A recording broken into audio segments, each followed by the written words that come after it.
Anthony, you made a great statement about the immorality of the food drug industry. Do you think the insurance companies are part of this? Is there any real incentive to lower health policy? I want to know, what do you think? Because, this doesn't just involve the food industry. It doesn't just involve the pharmaceutical industry. Who's writing the policies for these sick people, right? Think about it. This is a big scam. The whole thing is a scam.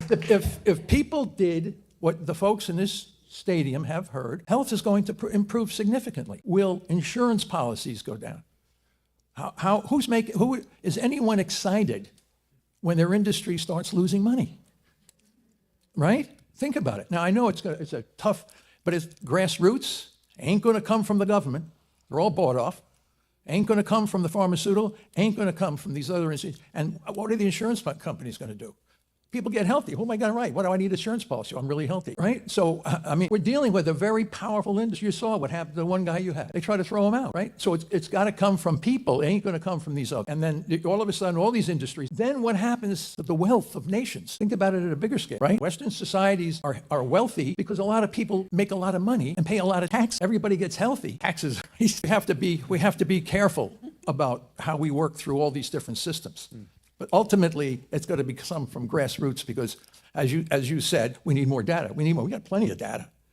So the question is, what's going on here? Certainly there's going to be motivations, across the board. Like at the moment, it's not necessarily, in the government's best interest to keep people alive, healthy, and well for a very long time. There are incentives to doctors in certain ways as well. You get sort of kickbacks from the medical insurance companies. If you have a certain level of prescription, you have your diabetic patients on insulin, on this, on that.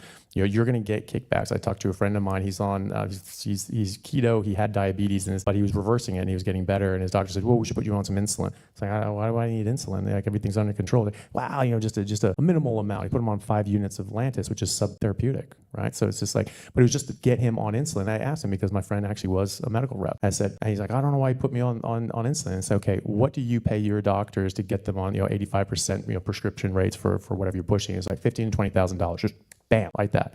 And they do it by incentivizing the practice, and then there's kickbacks and rebates to the practice, and then they get a bonus, right? So it's not a direct from the pharmacy. That's how it's hidden.